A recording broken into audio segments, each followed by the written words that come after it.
سفیان ستی صاحب بتائیے گا، یہ امپورٹڈ حکومت کے خلاف آپ کا لانگ مارچ کہاں تک پہنچا ہے؟ لانگ مارچ بیسیکلی ایک مارچ نہیں تھا، ایک تحریک تھی جو کہ الحمدللہ ابھی بھی جاری ہے.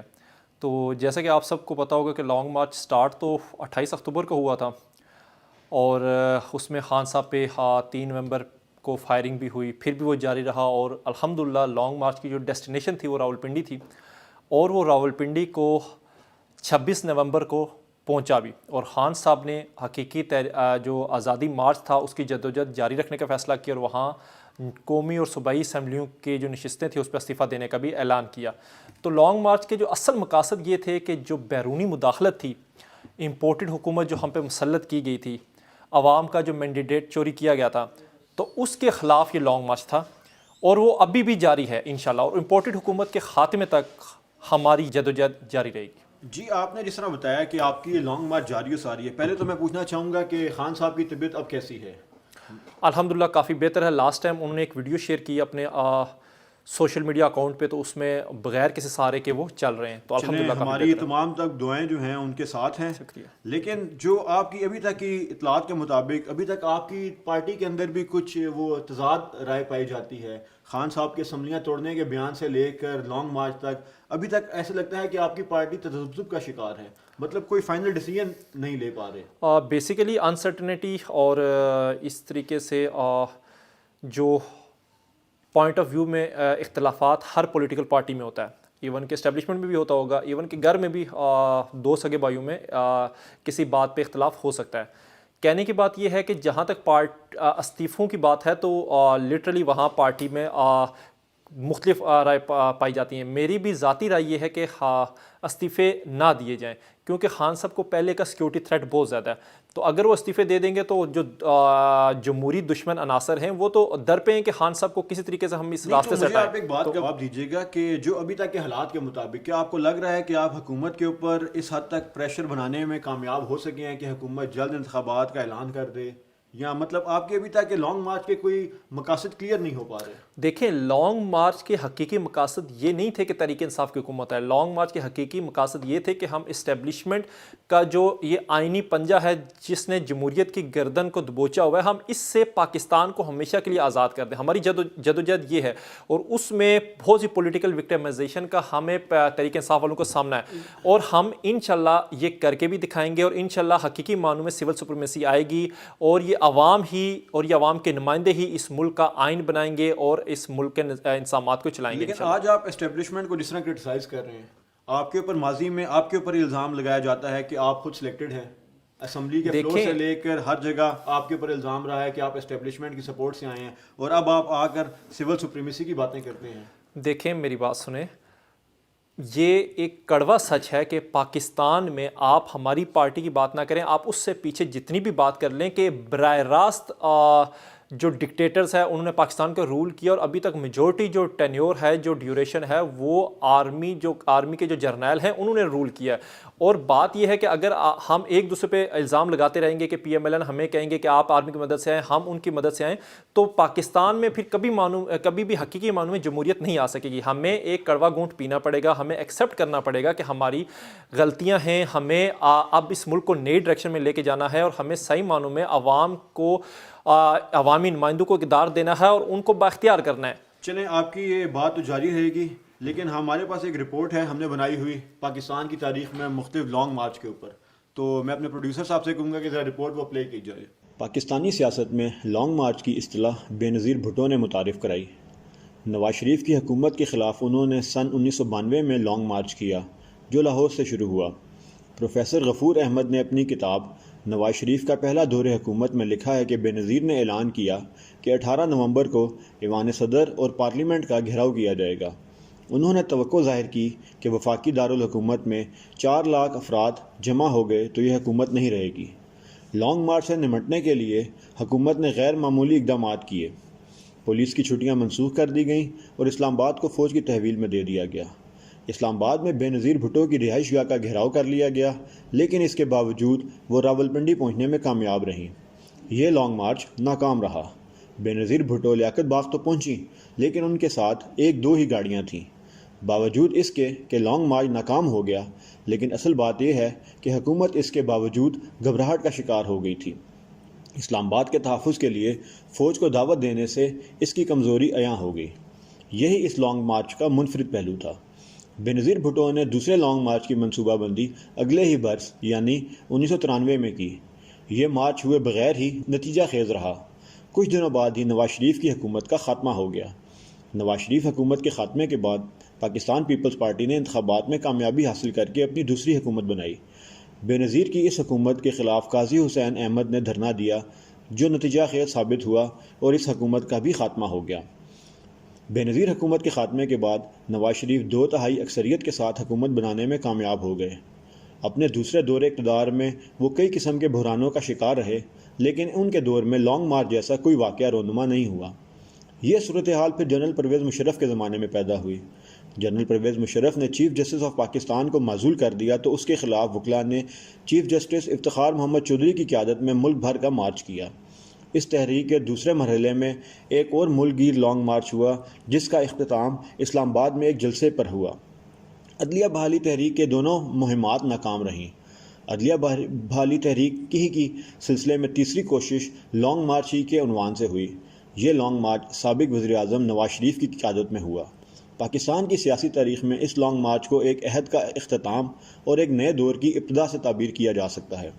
لانگ مارچ ابھی کاموں کی ہی تک ہی پہنچا تھا کہ میاں نواز شریف کو فوج کے سربراہ نے رابطہ کر کے انہیں یقین دلایا کہ ججوں کو بحال کیا جا رہا ہے، اس لیے آپ مارچ کو وہیں روک دیں۔ اس کامیاب سیاسی سرگرمی کے بعد 2013 میں ایک بڑی سیاسی سرگرمی علامہ طاہر القادری کی طرف سے ہوئی۔ ان کی جماعت پاکستان عوامی تحریک نے 2013 میں عام انتخابات کے اعلان سے قبل اسلام آباد میں ایک دھرنا اعلان کر کے کہا کہ وہ اس دھرنے میں 50 لاکھ افراد لے کر آئیں گے۔ پیپلز پارٹی کی حکومت نے علامہ صاحب کو فیس سیونگ دینے کے لیے مسلم لیگ کاف کی قیادت میں اس سے مذاکرات کیے۔ طاہر القادری نے اس دھرنے کے لیے 2013 کے انتخابات کو رکوانا چاہتے تھے، لیکن یہ کوشش ناکام رہی۔ اس کوشش کی ناکامی کے بعد طاہر القادری ایک برس کے بعد یعنی 2014 میں دوبارہ ماضی جیسے ایک جلوس کے ساتھ لانگ مارچ کا نام دے کر اسلام آباد داخل ہوئے۔ اس بار تحریک انصاف بھی ان کے شانہ بشانہ اسلام آباد پہنچی۔ طاہر القادری اپنی تقریروں میں نظام کو لپیٹ دینے کے مطالبات کرتے تھے۔ ان کے مقابلے میں پاکستان تحریک انصاف کے مطالبات کی نوعیت زیادہ سیاسی تھی۔ اگست کے اختتام تک یہ دونوں دھرنے علیحدہ علیحدہ رہے، لیکن 30 اگست کو اکٹھے ہو گئے اور دونوں نے ان عمارتوں پر حملہ کر دیا جو ریاست پاکستان کی اقدار کی علامت سمجھی جاتی تھیں۔ سپریم کورٹ کی دیواروں پر گندے کپڑے پہلے ہی لٹکائے جا چکے تھے۔ پارلیمنٹ ہاؤس کی حفاظتی دیواروں پر حملہ کر کے انہیں بھی نقصان پہنچایا جا چکا تھا۔ اس کے بعد دونوں جماعتوں کے کارکنان نے مشترکہ طور پر وزیر اعظم ہاؤس پر حملہ کیا۔ اس حملے میں کرین بھی شامل تھی تاکہ حفاظتی اقدامات کو تباہ کیا جا سکے۔ حملہ آور ایک طرف وزیر اعظم ہاؤس پر حملہ آور ہوئے تو دوسری طرف ایوان صدر کے اہم ترین گیٹ تک بھی جا پہنچے۔ پولیس نے ان کارروائیوں کو روکنے کی کوشش کی تو ان پر بھی حملہ ہو گیا۔ پی ٹی وی کا قبضہ چھڑا لینے کے بعد دونوں دھرنوں کا زور ٹوٹ گیا۔ علامہ طاہر القادری نے 70 روز کے بعد یہ دھرنا کہہ کر ختم کر دیا کہ حکومت کا کچھ نہیں بگاڑا جا سکتا۔ اس دھرنے کے خاتمے کے بعد پی ٹی آئی کا دھرنا مزید کمزور پڑ گیا۔ ادھر عمران خان اور ان کی جماعت پاکستان تحریک انصاف کا دھرنا 126 دن تک جاری رہا۔ یہ دھرنا اس اعتبار سے تاریخی ہے کہ پاکستان میں اس سے پہلے کسی سیاسی جماعت نے اتنا طویل دھرنا نہیں دیا، لیکن اس کے باوجود دھرنے کی قیادت کے پاس اس سوال کا جواب نہیں تھا کہ آخر اس اتنے طویل احتجاج سے اس جماعت نے حاصل کیا کیا۔ کوئی سیاسی مہم محض اس لیے کامیاب نہیں ہو جاتی کہ اس نے کتنے افراد جمع کر لیے اور کتنا بڑا دھرنا دے دیا۔ پس منظر میں متحرک بعض عوامل بھی اس میں بنیادی کردار ادا کرتے رہتے ہیں۔ سپتین صاحب، جس طرح آپ نے رپورٹ دیکھی ہے، اس کے مطابق تو پاکستان میں لانگ مارچ ہمیشہ تضاد کا شکار ہی رہے ہیں۔ کچھ میں حکومتوں کو ناکامی ہوئی ہے اور کچھ میں کبھی کبھار کامیابی ملی ہے۔ تو آپ کو کیا لگتا ہے کہ ابھی تک تحریک انصاف کو اس مارچ سے ایسی کیا کامیابی حاصل ہوئی ہے جو وہ عام عوام کے سامنے پیش کر سکتی ہے؟ سب سے پہلے تو آپ کو خراج تحسین پیش کرتا ہوں، بڑی جامع رپورٹ بنائی کہ لانگ مارچ کب شروع ہوئے اور کیسے شروع ہوئے، اس کا امپیکٹ کیا ہے۔ تو بیسیکلی لانگ مارچ موسٹلی جو تھے انہوں نے اپنا راز و مقاصد اچیو نہیں کیے تھے، کیونکہ وہ ٹیمپرری تھے اور ان کا زیادہ گول یہ ہوتا تھا حکومتیں اور اقتدار۔ بٹ یہ لانگ مارچ جو تحریک انصاف کا ہے، اس لانگ مارچ کا نام ہی حقیقی آزادی مارچ ہے۔ دیکھیں بیسیکلی ہم نے 1947 میں جغرافیائی آزادی حاصل کر لی تھی، بٹ ایکچوئل میں دیکھا جائے تو ہم آج بھی ذہنی غلام ہیں۔ آج بھی ہمیں براہ راست نہیں تو بالواسطہ ہمارے پہ حکومت کی جاتی ہے۔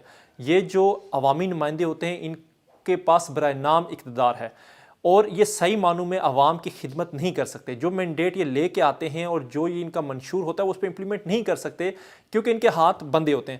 تو اس دفعہ کا جو لانگ مارچ ہے اس کے اراض و مقاصد شاید اس کو ہم اس الیکشن میں پورا کر لیں, شاید اگلے الیکشن میں, بٹ یہ ایک تحریک ہے کہ جس کی حقیقی معنوں میں ہم نے اس قوم کو شعور دینا ہے, آزادی دینی ہے, اس کی عوام میں انصاف لانا ہے, رول آف لا لانا ہے.